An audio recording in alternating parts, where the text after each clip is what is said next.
Eh, pasamos entonces a nuestra segunda exposición, que sería de Sofi.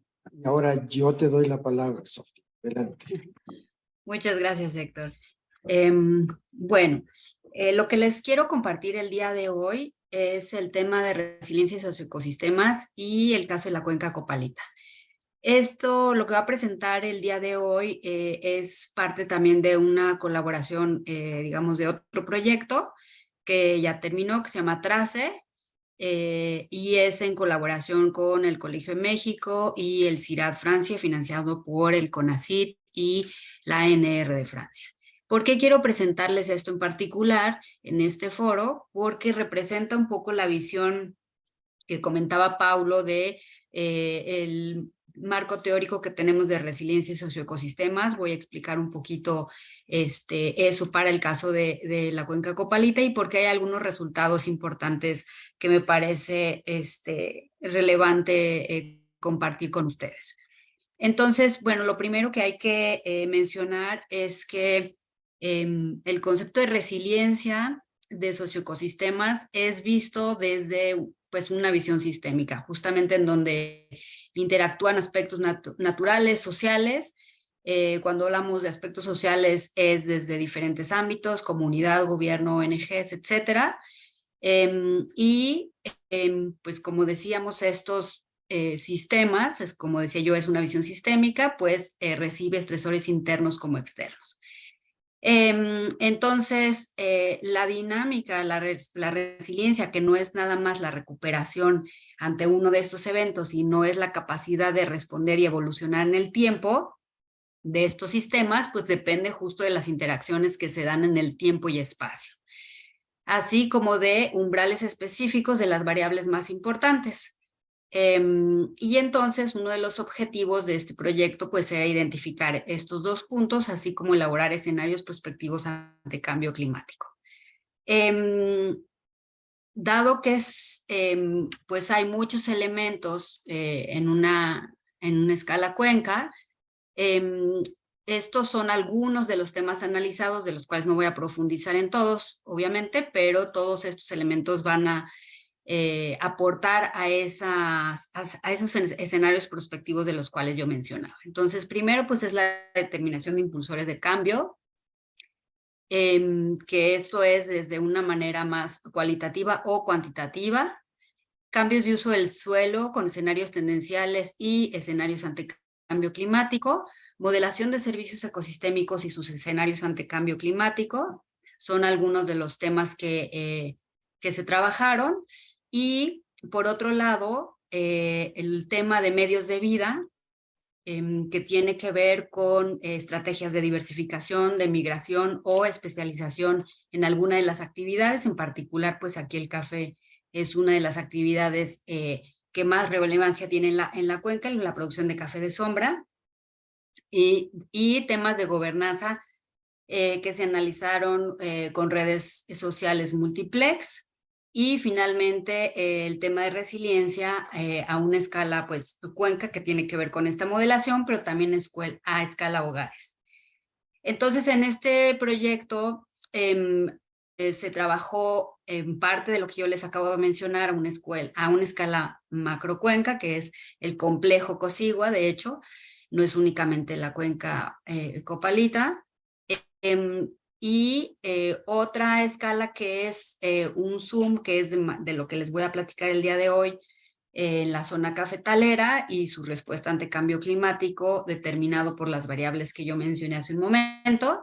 Y finalmente a una escala micro, que es a escala hogares, que es un poco diferente a lo que comentaba Laure Delalande, pero pues tiene su fundamento teórico parecido, porque yo recuerdo haber participado en algunos de los talleres de la guía.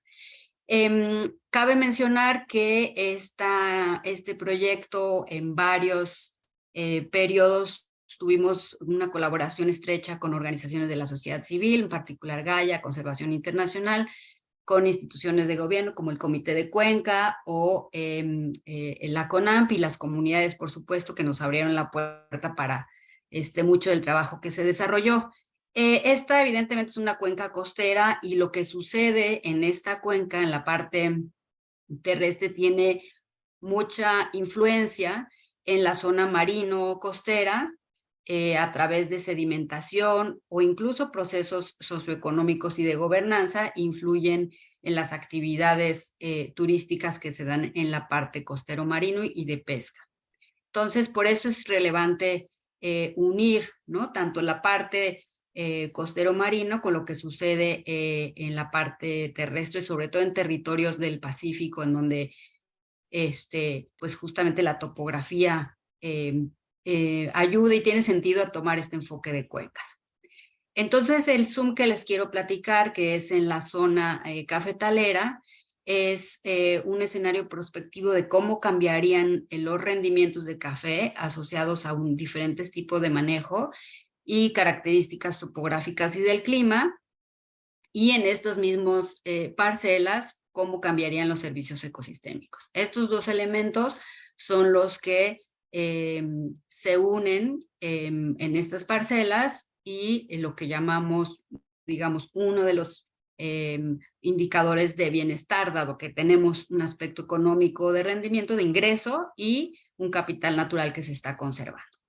Sin irme mucho a detalle, pero bueno, estos son los pasos que se siguieron para esta modelación, que es primero un análisis de la literatura sobre rendimiento asociado a aspectos biofísicos, el desarrollo de este modelo conceptual y numérico, el análisis espacial de todas las variables, que esto es lo que tiene este modelo que es espacialmente explícito, y una simulación en un software, perdón, que se llama Ocelot, que permite justamente hacer esto espacialmente explícito.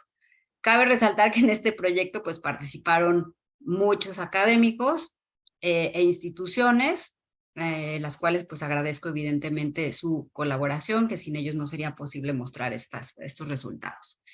Entonces, bueno, los servicios ecosistémicos que se analizaron es cambios en carbono, cambios en el agua superficial y cambios en retención de sedimentos. Entonces, no es sorprendente ver que ante cambios de los escenarios de cambio climático y cambios de uso del suelo en la región, hay una disminución del agua disponible considerable del 24%, esto es al 2039, y la capacidad de retención de sedimentos disminuye en un 19%, esto, así como la cantidad de carbono almacenado. Con respecto al rendimiento, de igual manera, y se puede ver aquí cuáles serían las regiones más afectadas, y esto es importante mencionarlo porque las zonas más alejadas y con menores capacidades de respuesta, esto también se puede ver reflejado en lo que se hizo a escala hogares, que esto se hizo con una encuesta a diversas comunidades. El enfoque de esas capacidades tiene que ver con identificar capitales financieros, físicos, sociales, evidentemente naturales a escala hogar, pero también aspectos de persistencia, adaptación, aprendizajes, por ejemplo, cambios en prácticas productivas, así como criterios que en la literatura se han identificado que promueven la resiliencia, como es la diversificación, la conectividad, manejo adaptativo y gobernanza policéntrica. Entonces se puede ver que las zonas más afectadas son aquellas que tienen menores capacidades de respuestas. De aquí que este ejercicio sirve para pues enfocar, priorizar y ubicar espacialmente unas estrategias distintas de adaptación a cambio climático, de resiliencia, una estrategia de resiliencia ante cambio climático, ¿no? Entonces, bueno, si juntamos la parte de rendimiento y servicios ecosistémicos, pues podemos ver que pues hay cada vez menos de estas parcelas que tienen estos dos atributos, ¿no? No siempre están el decremento de la misma forma en los mismos lugares, pero sí se puede ver un efecto en el número de parcelas que pueden cumplir con estos niveles de bienestar. Entonces, ¿Por qué un proyecto así mide resiliencia y socioecosistemas? Primero, como decía yo, pues porque mide las interacciones. No mostré todos los resultados, pero lo pueden consultar en las páginas del proyecto y con gusto les puedo hacer llegar documentos. Identificación de umbrales en componentes sociales o naturales, capacidades existentes para construir una estrategia de resiliencia a nivel cuenca o incluso a nivel lugares o a nivel comunidad, aunque es un poquito diferente. Y bueno, es una visión sistémica del territorio, ¿no? Y es aquí en donde a mí me gustaría enfatizar. Cuando menciono una visión sistémica, no es nada más en términos de las interacciones sociedad-naturaleza, sino que también, el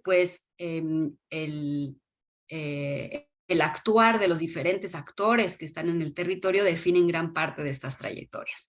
Y por eso la relevancia, pues, de este evento.